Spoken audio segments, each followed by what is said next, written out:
ماذا بعد الثلاثين؟ سؤال يراودني كثيرا، ولكن لم أهتم بالإجابة. والآن حان وقت الاهتمام، لأنني اليوم أتممت عام الثلاثين. لذلك يجب أن أعرف ماذا حدث خلال 30 عاما، وماذا سوف يحدث بعد الثلاثين.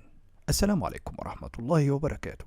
تعالوا خدكم في رحلة قصيرة نتعرف فيها أكتر عن حاجات كتيرة بتدور في ذهننا. بس قبل ما نبدأ، تعالوا نصلي على سيدنا محمد عليه أفضل الصلاة والسلام.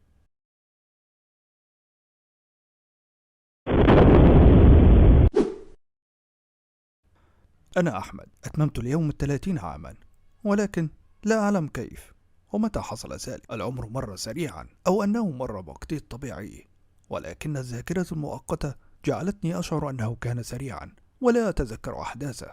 السؤال الأهم الآن: ماذا سوف أفعل؟ وماذا مر علي خلال تلك الأعوام؟ أنا مهندس مدني، تعتبر أسوأ المهن التي اشتغلت بها. لا أعلم هل هناك أسوأ أم لا، لأنني لم أشتغل غير تلك المهنة. كونك مهندس مدني فليس لك مكانا ثابتا ولا وظيفة ثابتة. أنت شخص متنقل من مدينة إلى أخرى، ومن شركة إلى أخرى، ومن بلد إلى أخرى أيضا. لا تعلم أين ستتواجد غدا. كأنك طير ليس لك مأوى ثابت، تسافر كثيرا إلى جميع البلاد. اشتغلت كثيرا وعملت بجهد، وانتقلت إلى أماكن كثيرة جدا. عندما ينتهي المشروع أذهب إلى آخر، أذهب إلى الريف، أذهب إلى المدينة، أذهب إلى الصحراء. كأنني عبد ليس لي مكان. طوال تلك السنوات كانت حالتي النفسية ليست كما يرام، فهي تنخفض كثيرا في معظم الأحوال. لذلك لم أتزوج حتى الآن، لأنني لا أعلم المجهول وأخاف منه. لا أعلم المستقبل وماذا سوف يحدث فيه. فكرت كثيرا في ذلك، ولكن لم أجد الإجابة، إلى أنني أبقى كما أنا حتى يأذن الله بغير ذلك. انتقلت مؤخرا إلى المدينة لمكان عملي جديد. كنت تائها، لا أعلم أين أنا ومن هؤلاء الناس، ولماذا يوجد الكثير من الناس وتلك الزحام. لماذا الناس سريعون جدا في ركضهم كأنهم يسابقون الزمن. تعجبت من المكان الجديد، وكنت خائفا، هل أستطيع حقا التعايش هنا أم لا؟ كنت مشتتا وغير صافي الذهن، وكيف أتخلص من فكرة عدم استقراري في مكان واحد؟ ويجب علي التكيف مع جميع الأوضاع والأحوال. تلك المهنة ليست المهنة التي أريد حقا، فأنا شخص أحب الاستقرار، أو إذا كان لابد من التنقل فيكون التنقل عن طريقي وليس بالإجبار. ولكن تلك هي الحياة. في صباح يوم الاثنين، وبعد مرور أسبوعين على مكان عملي الجديد الذي لا أعرف كيف صمدت تلك المدة كلها، وبعد انتهاء العمل وأنا في طريقي إلى السكن، لقد قطعت تذكرة مترو إلى محل سكني، والذي يبعد بعض محطات، وكنت منهمكا جدا ويبدو على وجه التعب والإرهاق.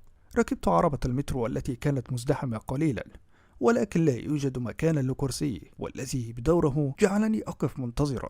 وكنت أحب دائما أن أقف بجوار أي مقعد حتى يتسنى لي الجلوس عندما يقف أحدهم للنزول. كنت واقفا وأتمعن في هاتفي جيدا، ولكن خطف نظري صبيا صغيرا كان يجلس على المقعد بجواري. كان ينظر إلي بتمعن جدا، وكنت مستغرب من رد فعله اللي هو عايز مني إيه يا ابني. وقف الصبي وهو ما زال ينظر بتمعن في اتجاهي، وقال لي: تفضل يا عم واقعد.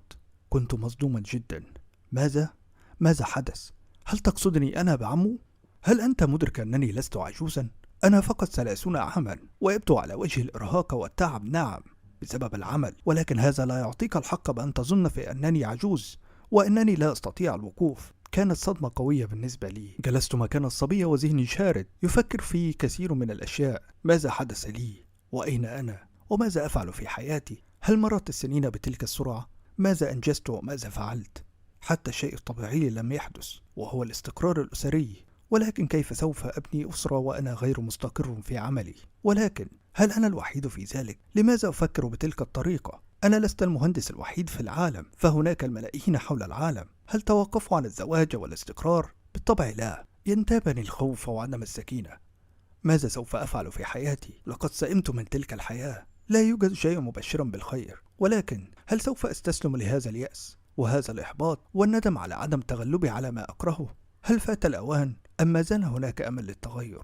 لقد فكرت أن التفكير السيء لن يجعلني أفضل بل أسوأ. لذلك استجمعت قواي وذهبت إلى المنزل. فكرت كثيرا وكثيرا ماذا أفعل، ولكن صادفني عنوان كتاب على الإنترنت جعلني منتبه له، وبالفعل بحثت عن ذلك الكتاب ولقد انجذبت إلى عنوانه: هل انتهيت بعد 60؟ قرأت في الكتاب وكانت المصادفة أن بطل الرواية كان يمثلني وبشدة، ولكن الفرق أنه أدرك أنه لم يفعل شيئا طيلة حياته تجعله راض عنها، وكانت تلك المدة 60 عاما. لقد اكتشف نفسه بعد 60 عاما. يا إلهي، دفعني الفضول كي أعلم ماذا حدث له، ولماذا لم يكتشف نفسه طيلة هذه المدة. كان موظفا عاديا، مهندسا أيضا، وكان يتنقل كثيرا، ولكنه لم يتوقف لحظة ليسأل نفسه هل يحب ما يفعله أم لا، ووجد أنه بالفعل لا يحب هذا. هو يحب الحياة والسفر والتجول. لذلك بعد 60 فكر في عمل كارير شيفت بعد المعاش يعني، ووجد فكرة رائعة وهي السفر. ولكن السفر يحتاج إلى الكثير من المال، ولكن في عصر الإنترنت كل شيء مباح. فوجد طرقا للربح عن طريق أن يعلم الناس لغته الإنجليزية في مقابل الإقامة والطعام وهكذا. وجد الكثير من العمل حتى يستطيع التنقل. وجد نفسه بعد 60 عاما، وتخيلوا المصادفة أنه تزوج عند 61 عاما. ماذا؟ هل معنى ذلك سوف أنتظر حتى 60؟ لا، هذا معناه أنه لم يفت الوقت بعد، وإنني أستطيع الآن جعل حياتي أفضل، وأن أبحث عن نفسي وأبحث عن ماذا أحب. لا تيأس يا صديقي، فالكثير والكثير من الناس ينجحون في سن متأخر، ولكن الأهم أن تنجح ولا تستسلم أبدا. ابحث كثيرا وطور من نفسك كثيرا، فنحن في صراع مع الكثير من العباقرة. أنا الآن سوف أسعى للاجتهاد وإيجاد نفسي الضائعة وعدم تضييع وقتي الثمين مرة أخرى.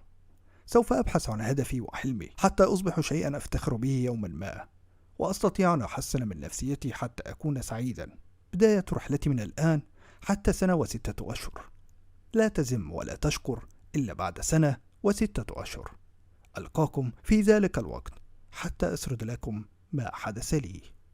وبكده تكون خلصت قصتنا النهاردة، وأشوفكم تاني في قصص تانية كتيرة. سلام.